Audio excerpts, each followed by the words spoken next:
భారతదేశ ఆర్థిక వ్యవస్థను ఒక మలుపు తిప్పిన ఆర్థిక మంత్రిగా మాజీ ప్రధాని మన్మోహన్ సింగ్ చరిత్రలో నిలిచిపోయారు. దేశ ఆర్థికాభివృద్ధిలో ఆయన తనదైన ముద్ర వేశారు. దేశానికి సరికొత్త దిశ చూపిన ప్రధానిగా రికార్డుల్లోకి ఎక్కారు మన్మోహన్ సింగ్. సరళీకరణ, ప్రపంచీకరణ, ప్రైవేటీకరణ అనే 3 విభాగాల్లో కీలక మార్పులు తీసుకొచ్చారు. ఆర్థిక సంక్షోభం నుంచి భారత్ను గట్టెక్కించడమే కాకుండా ప్రపంచంలో వేగంగా వృద్ధి చెందుతున్న ఆర్థిక వ్యవస్థల్లో ఒకటిగా దేశాన్ని నిలిపారు. దేశం తీవ్రమైన ఆర్థిక సంక్షోభాన్ని ఎదుర్కొంటున్న సమయంలో అప్పటి ఆర్థిక మంత్రిగా డాక్టర్ మన్మోహన్ సింగ్ సాహసోపేతమైన నిర్ణయం దేశ దిశను మార్చేసింది.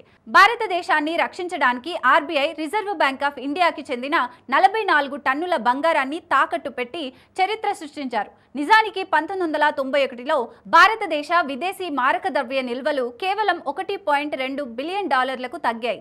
ఈ నిల్వ కేవలం 3 వారాల దిగుమతులకే సరిపోతుంది. గల్ఫ్ యుద్ధం ముడి చమురు ధరల పెరుగుదలకు దారితీసింది. ఇది భారతదేశంపై దిగుమతుల ఒత్తిడిని మరింత పెంచింది.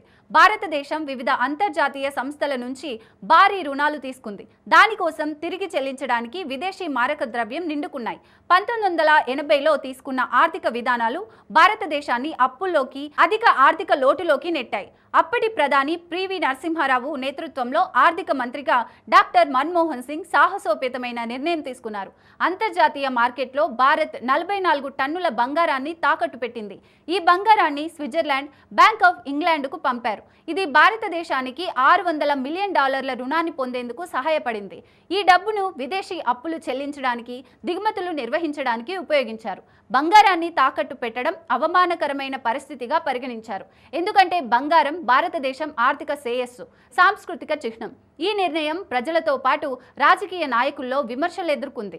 ఇది కఠినమైన చర్య అయినప్పటికీ ఇది భారతదేశ ఆర్థిక వ్యవస్థను స్థిరీకరించడానికి సహాయపడింది. బంగారాన్ని తాకట్టు పెట్టిన తర్వాత మన్మోహన్ సింగ్ 1991లో భారత ఆర్థిక వ్యవస్థను పునరుద్ధరించడానికి ఆర్థిక సరళీకరణ ప్రక్రియ ప్రారంభించారు. ప్రపంచ పెట్టుబడులు పోటీకి భారత మార్కెట్లు ద్వారాలు తెరిచాయి.